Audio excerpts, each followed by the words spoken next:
Salam. Bugün sizinlə Quran-ı Kərimdə Əhzab surəsi 33-cü ayətdəki Əhləl-Beyt kəlməsini Quran əsaslı olaraq ələ almağa çalışacağam. Ona görə də mən bu barədə hardasa 10 il əvvəl bir video hazırlamışdım. YouTube'da həmən videom var.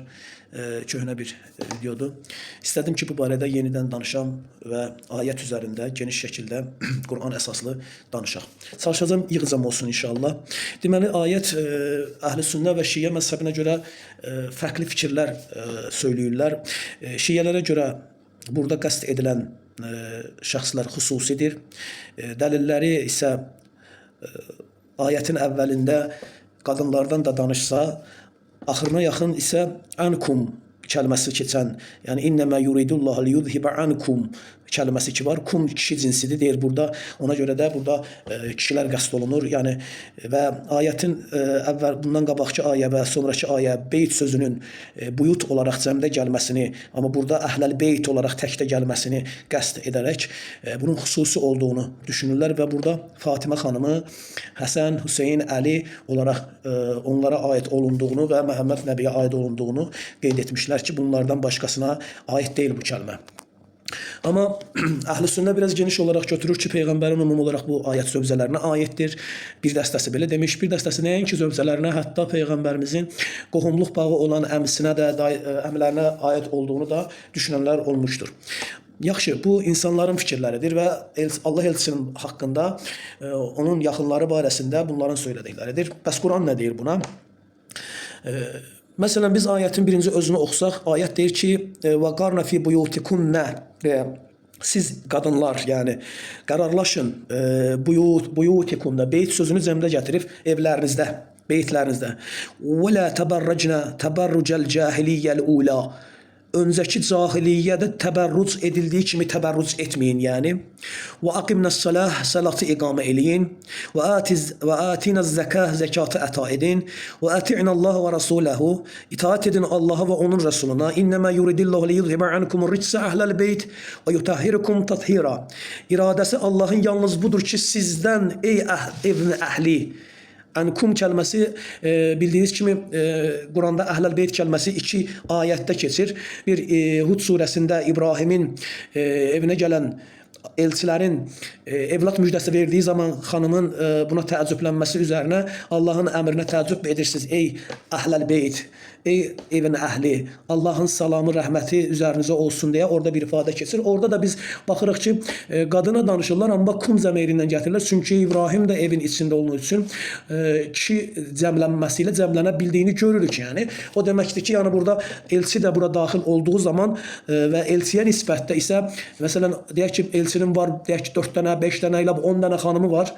Amma onların o oturduqları, yaşadıkları ev yenə də Nəbiyin evi sayıldığına görə, məsələn bir adamın 10 dənə də evi olsa, yəni evlər sahibi deyilməz.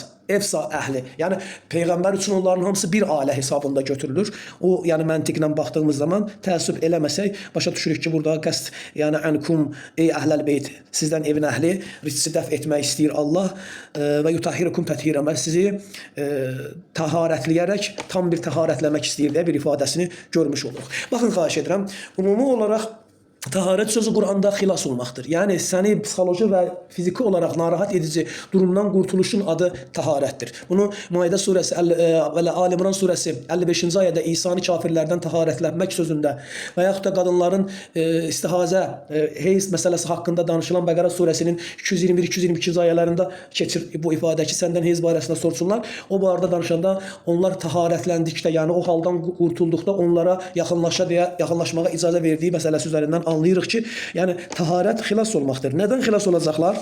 Allah nəyi iradə edir? Ritsdən qurtulub tam bir qurtuluşa yetişməyi sizdən iradə etmişdir, deyir Əhl-i-Beyt.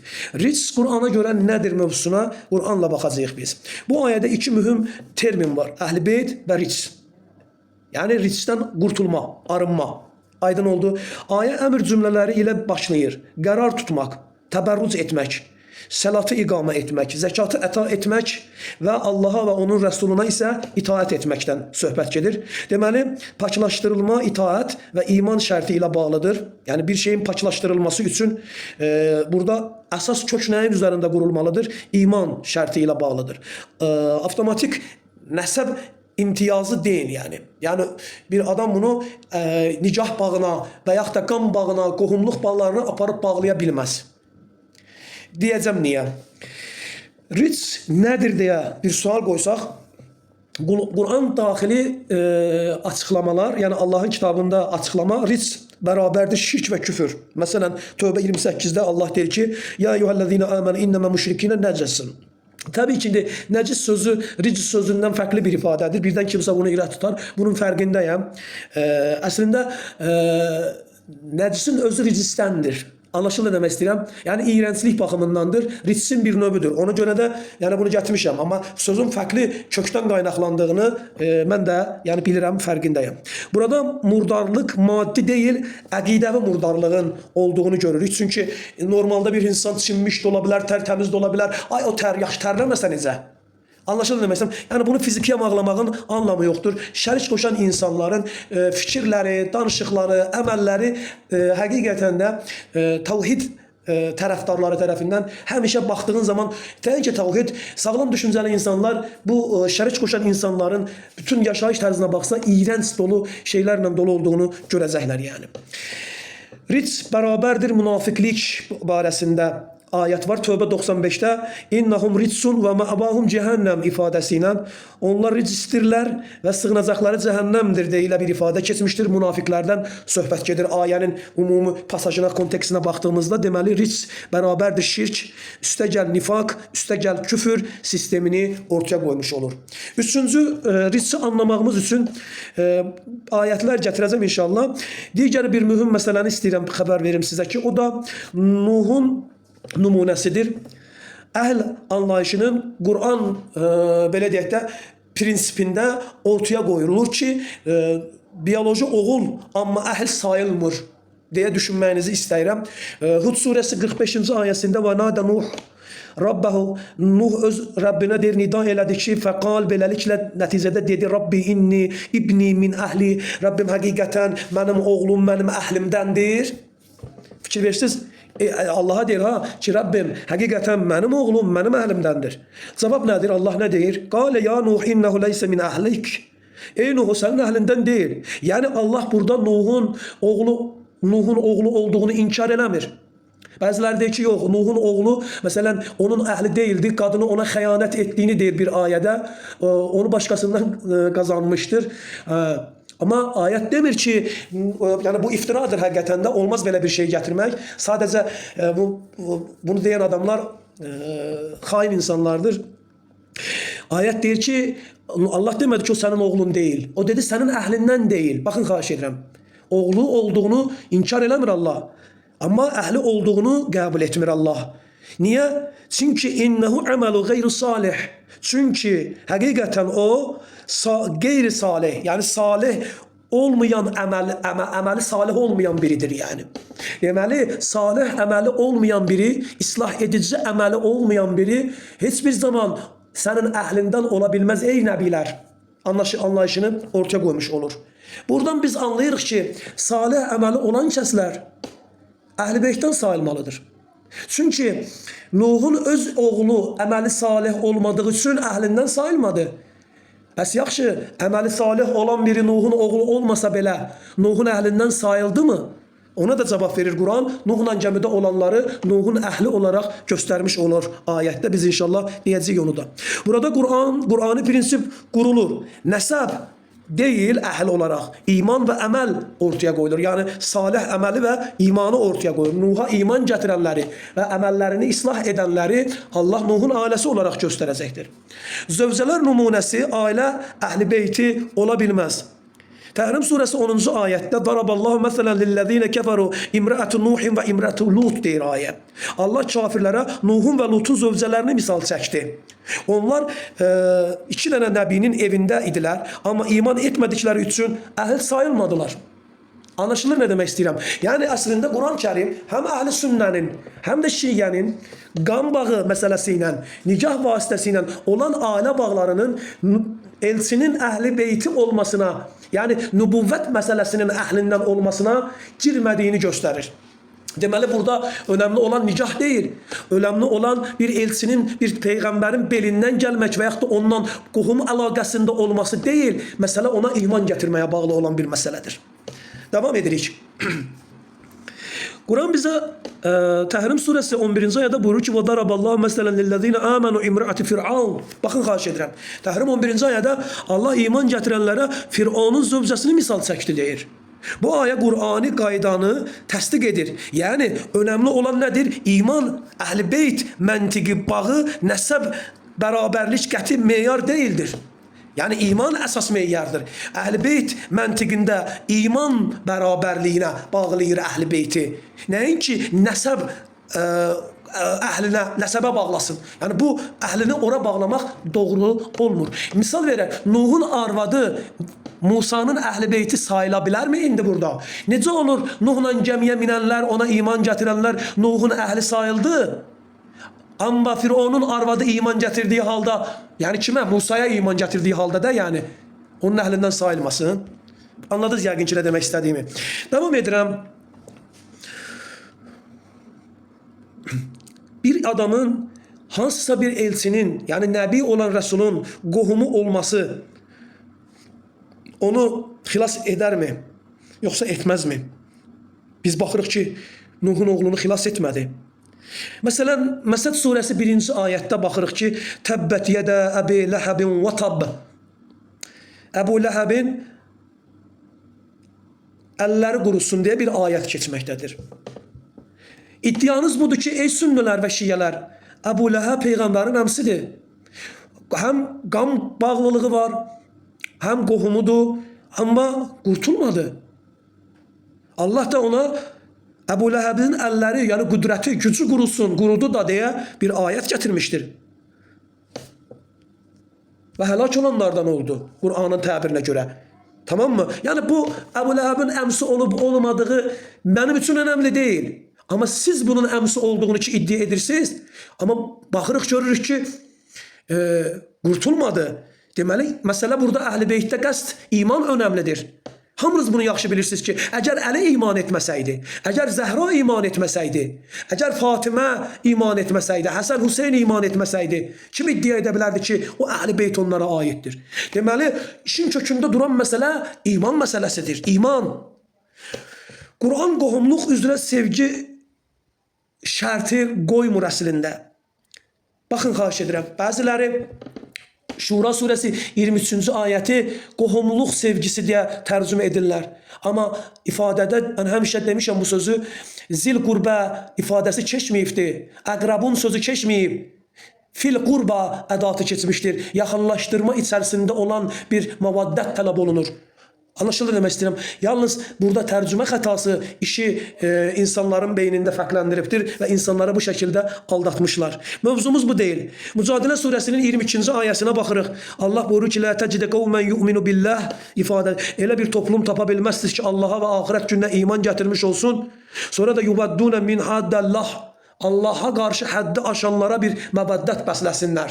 Yəni Allaha və axirət gününə iman gətirən elə bir toplum yoxdur ki, Allah və onun Resuluna həddi aşanlara bir sevgi istəkli olsunlar. Hətta ataları, ayənin davamında, hətta ataları, oğulları, yoldaşları, evlatları, nə bilim, ona qohumları olsa da belə bir söz keçməkdədir. Bu ayə açıq şəkildə bildirir. İman bağı, qan bağı yox.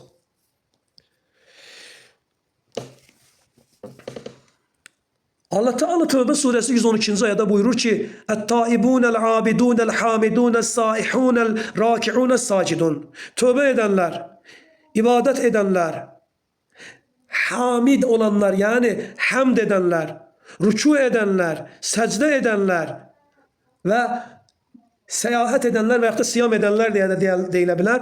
Bunları sayır. Bu sıfatlar konkret bir soyun değil, müminlerin cemiyetinin sıfatlaridir. Niye? Çünkü ayenin devamı 113. ayede Ayet bu şekilde devam ediyor. Ma kana li nebiyyin vellezine amenu en yestagfiru li müşrikine velev kana uli kurba. Uli.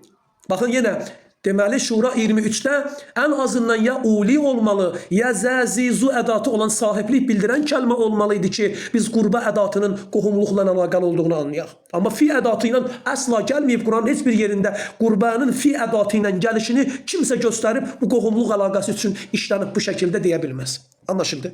Deyir ki ne nebiye ne de iman getiren kəslərə yaraşmaz ki, olmaz ki müşrikler üçün bağışlanmaq, istiğfar tələb etsinler. Hatta en yakın sahip oldukları yakınları olsa da belə. Bu ayə Əhl-i Beyt anlayışının imanla məhdudlaşdırıldığını açıq şəkildə ortaya qoyan ayələrdən biridir. Devam edirik. İbrahim'in ata nümunəsinə baxalım. فَلَمَّ تَبَيَّنَ لَهُ أَنَّهُ عَدُوٌّ لِلّٰهِ تَبَرَّأَ مِنْهِ. Onun Allah'a düşman olduğunu, Allah'la ədavət ettiği ona belli olduqda İbrahim ondan deyir uzaqlaşdı. Tövbə suresi 114. ayet devamında. Ata belə olsa, iman yoxdursa, mənəvi ailədən sayılmır görürük ayəyə göre. Anlaşıldı ne demek istediğim? Devam edeyim. Qaydan yine Ridis mövzusuna. Ridis'ten temizlenme necə baş verir diye bir sual koysak, Allah Enam suresinin 106. ayetinde İttebi ma uha ileyke min rabbik. Rabbinden sana vahiy yoluna tabi ol diye bir tapşırık, paklaşma mekanizmi vahye tabi olmakla mümkün olduğunu ortaya koymuş olur. Allah Teala Rad suresinin 23. ayetinde buyurur. وَمَنْ صَلَحَ مِنْ آبَائِهِمْ وَأَزْوَاجِهِمْ وَذُرِّيَّتِهِمْ. Bakın xahiş edirəm. Əməli salih olan ataları, zövcələri və nəsilləri ilə birlikdə olacaqlar deyə cənnətdə olacaqlarına dair bir fikir bildirir. Burada yenə eyni Nuh'a deyildiği kimi o salih gayri salihdir. Əməli gayri salih olandır.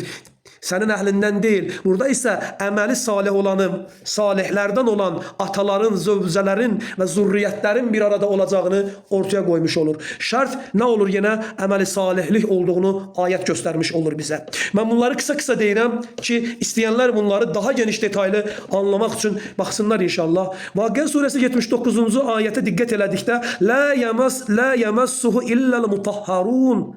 Ona yalnız xilas olmuş, yani ridisten temizlenmiş olanlar temas edecek, toxunacaq diye bir ifade var. Bunu əfsuslar olsun ki, bəziləri dəstəmaza bağlayır.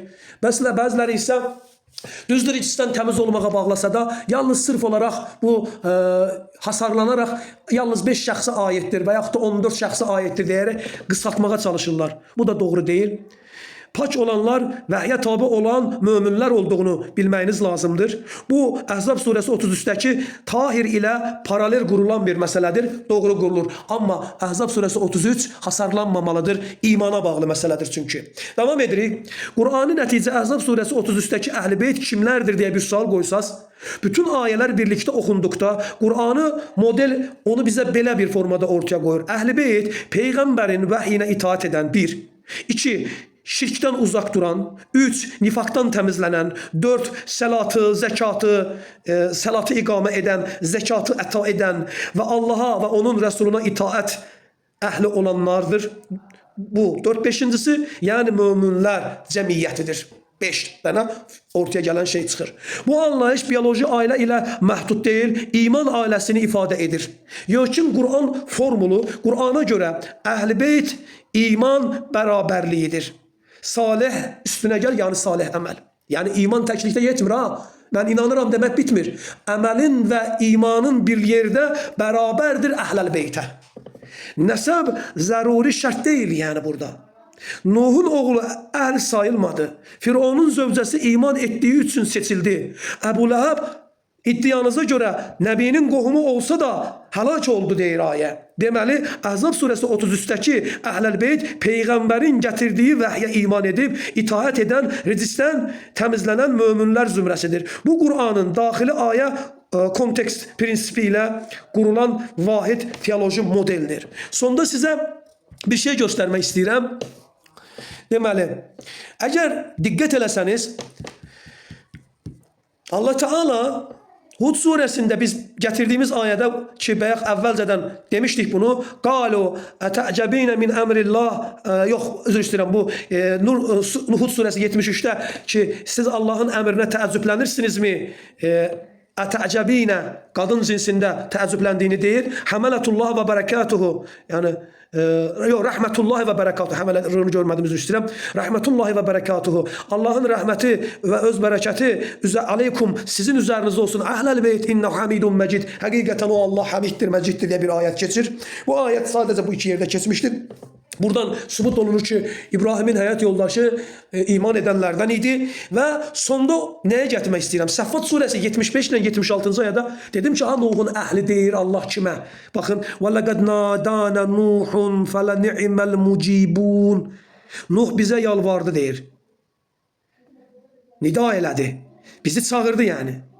Biz onun bu nidasına icabət edənlərdənik. Biz necə gözəl icabət edirik. وَنَجَّيْنَهُ وَأَهْلَهُ مِنْ كَرْبِ الْعَظِيمِ. Allah ayağın davamında deyir ki, və biz ona və onun əhlinə o sıxıntılı, əzəmətli kərbdən, yəni sıxıntıdan, o əzəmətli olan sıxıntıdan nicat verdik, kurtardık deyir. Biz buradan başa düşürük ki, Nuhun öz oğlunu Allah Nuhun əhlindən olmadığını və qeyri-salih bir əməl sahibi olduğunu və iman etmədiyini bildirir. Buna görə onun əhli saymır və salih əməlli olub iman edənlər isə Nuhun əhli olduğunu açıq şəkildə bizə bildirmiş olur. Və nəticədə əgər siz Qur'an-ı Kərimə ric kəlmələrinin keçdiyi yerlərə diqqətlə baxsaz, təbii ki, nəcis sözünü də ricsin tərkib hissələrindən olduğuna görə ala bilərsiniz bunun içinə.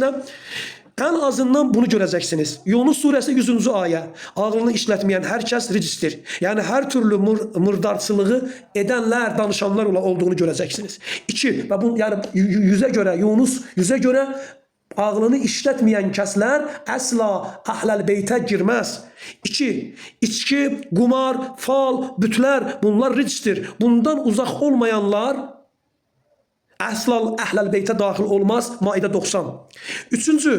125 Ənam. Köksünü Allah'ın nazil ettiği İslam'ı açmayan kəslər ricis olarak gösterilmiştir ayette bize.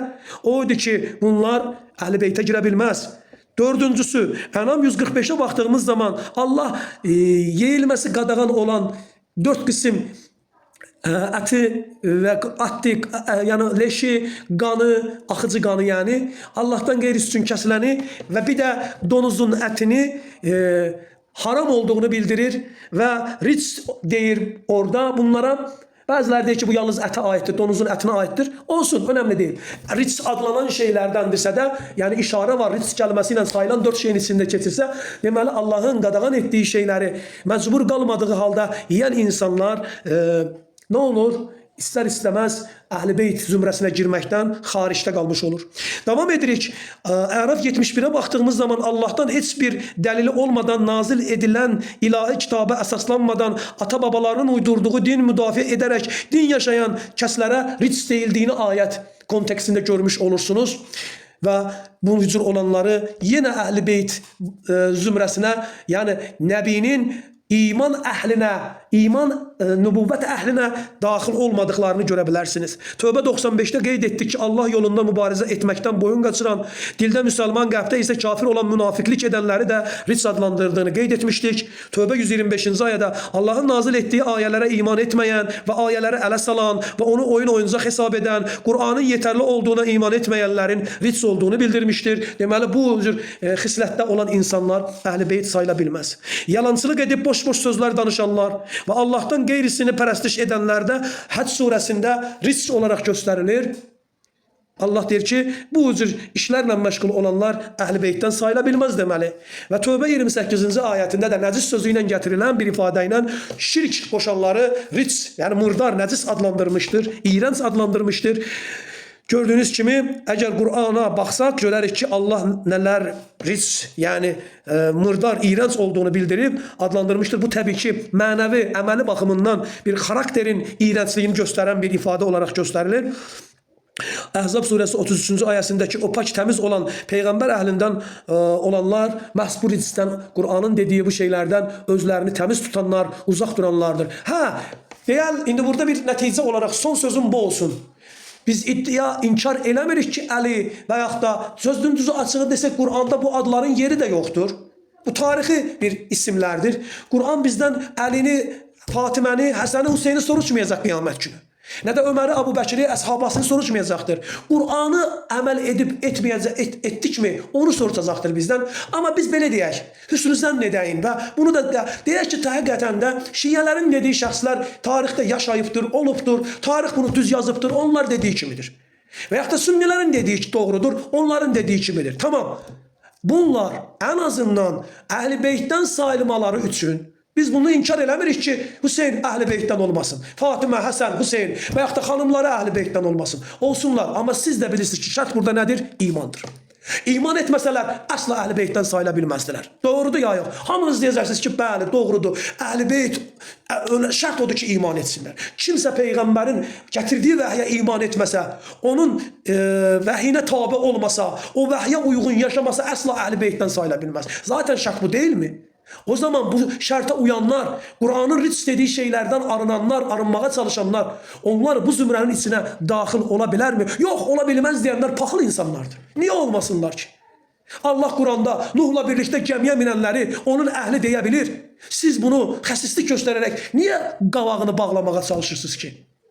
Məgər Məhəmməd Peyğəmbər hədis gətirmirsinizmi ki, Səlmanın fars məşəlli olan, əcəm olan, ərəb də deyildi heç. Bir adama Əs-Səlmanı minni əhləl beyt, Səlman da biz Əhl-i Beytdəndir demişdir deyə həm sünni, həm şiə qaynağında hədis gətirirsiniz. Necə olur Səlman heç bir əlaqəsi o qohumluq bağı ilə, nikah bağı ilə əlaqəsi olmayan adam Əhl-i Beytdən sayıla bilir? Və halbuki siz deyirsiniz ki, Peyğəmbərin ağzından çıxan hər söz vəhiydir. Onda bəs bunu niyə qəbul etmədiniz? Və yaxud da niyə etmirsiniz? Niyə gözünüzün önündə bulundurmursunuz? Bugün belə deyirik. Hər kim Qur'ana uyursa, Qur'anı yetərli bilirsə, Allaha şərik qoşmursa və yaxdan saydığımız bu 9 kateqoriya saydıq buradakı ayətlərlə ağlını işlədirsə, Allah'ın Kur'an'da ric adlandırdığı şeylerden aranırsa da, köksünü İslam'a açmışsa da ve Allah'ın murdar adlandırdığı şeylerden yemirse, içmirse, uzak durursa da ve hiçbir delil olmadığı halda nazil edilen ilahi kitaba esaslanmadan əsla Allah adına, din adına danışmırsa, ata-babaların uydurduğu dini müdafiə etmeye çalışmırsa ve münafıklik etmirsə də, Allah'ın nazil ettiği ayelere istehza eləmirsə, onu yüngül tutmursa, onu yeterli bilirsə ve şərik qoşmursa, boş, əsassız, yalan sözləri Allah'a nisbət verib din adına danışmırsa da, belə bir insanın Əhl-i Beytdən sayılmamasını demək nə qədər məntiqli olar? Bu da qalsın sizin vicdanınıza. Siz düşünün, siz qərar verin. Yani nəticə olarak bunu demək istəyirəm ki, əziz insanlarımız, biz nə xanımlarının, Peyğəmbərimizin xanımlarının, nə də sevimli kürəkəni Əli ibn Əbu Talibin, nə də sevimli qızı xanım Fatimətü Zəhranın, nə də o birisi qızlarının, hətta bunu da deyək, vəfat etmiş qızlarının, vəfat etmiş oğlunun, 2 oğlu ki var idi, o 2 oğlunun heç birini Əhl-i Beytdən saymamaq kimi bir işimiz yoxdur. Biz deyirik ki, bunların hansıları ki Peyğəmbərə iman gətirdi, bu dediğimiz şeylərə uydu, ricdən özlərini uzaq tutdu. Onların hamısı Əhl-i Beytdəndir, amma qapını onlarla bağlamırıq. Bu sifətə riayət edən hər kəs də o evin içinə girəcəkdir. O Əhl-i Beytin zümrəsidir. O karvana qoşulmuşdur yəni. Və qoşulmağa da davam edə bilər. Yəni bu qapı açıqdır qiyamətə qədər. Bunların məqsədi yalnız bunu etməkdə, özlərini ağalar elan edib, onların adından insanları özlərinə qul etməkdən başqa bir işə yaramır. Bunlar buna görə bu işi bu şəkildə oyun oyuncağa çevirib Allahın dinində parçalanma yaradırlar. Onlara uymayın. Qur'anın açıqladığı Əhl-i Beyt həqiqətən də göz qabağındadır. Bu Qur'anı da həqiqətən bu şəkildə Qur'anı oxuyan, anlayan insanlar, təharətlənmiş olan insanlar anlayacaqdır, başa düşəcəkdir. Fikrini şirkdən arındırmayan adam mümkün deyil ki, Dədə-Baba dinindən çıxmayan adam Qur'anı başa düşsün. Allah sizləri qorusun. Vəssalamu aleykum və rəhmətullah.